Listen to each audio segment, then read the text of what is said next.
Avatar: The Last Airbender is coming to Fortnite. Aang and the gang arrive as a mid-season event pass in Chapter 5, Season 2, so next season. For officially confirmed info, check out my previous short on the subject because today, we're not here to be very offish, very profesh. We're here to be very unoffish, very unprofesh. Because in this video, we're going to let our imaginations run wild with all of the cool stuff that could be part of a Fortnite and ATLA crossover. Let's get started. Okay, first of all, just think of the emotes. With all the different bending styles, there are so many possibilities. They could have emotes from the opening sequence of the show where each element shows a bending move. I'd also love to see Qatar's water whip. Like, that's just such an aesthetically pleasing bending move. And it's compact enough to work well as an emote, I think. Another good one would be Aang dancing in his seat while playing the Sungi horn in the Fire Nation school in book 3. But whatever else they do with the emotes, I have one non-negotiable. Take notes, Epic. They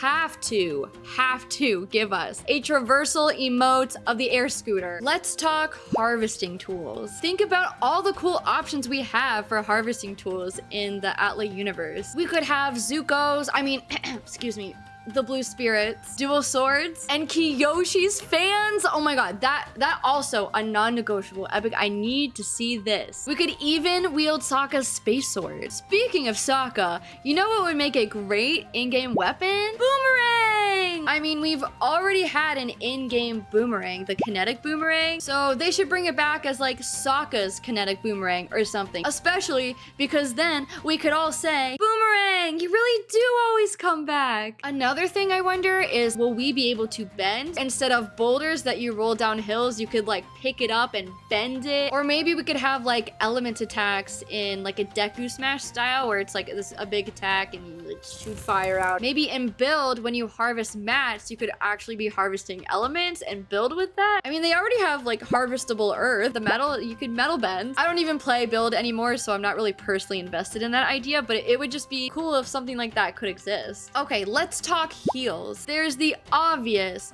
also on the non-negotiable list, cactus juice. What's the point of an ATLA Fortnite crossover without cactus slurp juice? Can you just imagine? Drink slurp juice. It'll slurp ya. Nothing slurpier. It's the slurpiest. If that's not in there, I will cry. Epic, do you really want to make me cry? Do you really want to hurt me?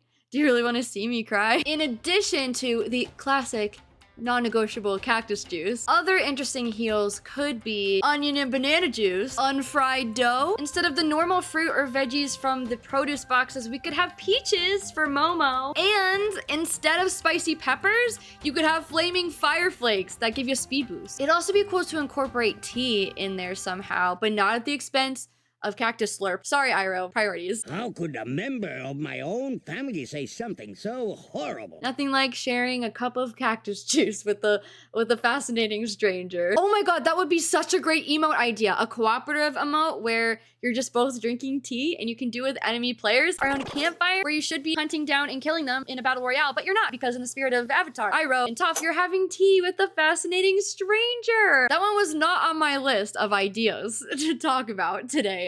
That just came to me. Lastly, but not leastly, let's talk about map geography and POIs. Now, since it's a mid-season event pass, I'm assuming they probably won't alter the map geography or add specific POIs having to do with ATLA, unless it's some kind of Easter egg they put in the map from the beginning of Chapter 5, Season 2. Kind of like they did this season with the Turtles event and the manholes. But if they were to add any POIs or geographical Easter eggs into the map itself, we all know what they gotta do. There better be a secret tunnel. A secret tunnel through the mountain. Secret tunnel.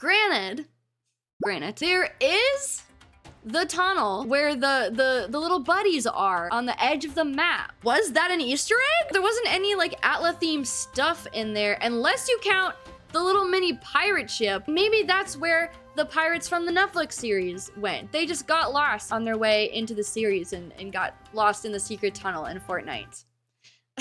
That's some X-Files level meta right there. I mean, yes, it is a tunnel through the mountain, but not all the way through. It is secret, or it was at first. I'll have to think on that one. As for actual landmark POIs, again, I don't know if they would go so far as to add any of that in for the ATLA event, but if they did, to the library! If they didn't want to build the whole like big structure above ground, they could still use it as an Easter egg or something where you just have the tower sticking up out of the sand and you can climb or grapple or glide in there, then drop down into a little part of the library, again, as like an Easter egg, and just meta that into, oh, well, it's buried, so it's filled with sand. Also, I would like to point out that with the Elements Pass leak, they mentioned in order to earn chi and progress through the Elements Pass, you have to not only complete quests, but collect books. Maybe the books are things we have to collect from like the Knowledge Seekers or from the library. Again, I know this is just a mid-season event pass, but just imagine a full chapter map in Fortnite of ATLA stuff. There are so many different biomes and POIs to work with within the ATLA universe. It would just make such a cool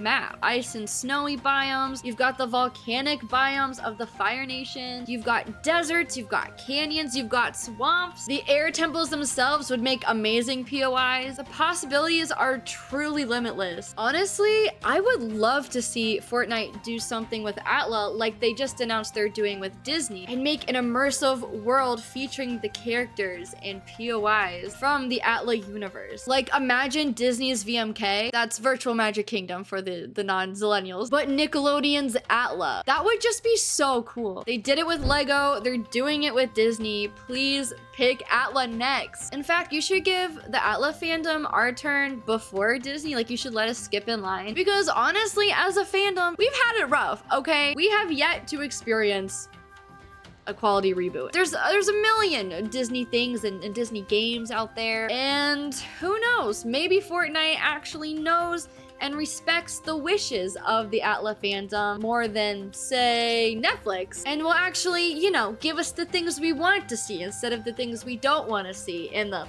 Elements Pass. A girl can dream. You know, with our fandom's luck, probably not. And that's all I'm going to say about that for now. Honestly, just knowing the Appa Glider is officially confirmed is enough for me. Right now, after last week, it's enough. I'm sure most of these specific things I mentioned in this video aren't going to be in it. Again, it's just fun to imagine the possibilities. And hey, you never know. Maybe some of these ideas and predictions will come to pass. Whatever may come, I'm so excited to see what Fortnite ends up doing with this event. I hope it's a good one. I hope it's a fun one. I really think it will be. Thank you so much for watching this video. I hope you enjoyed dreaming about Fortnite and ATLA with me. If you did, comment below with some things you would like to see in the Fortnite ATLA crossover. Until next time.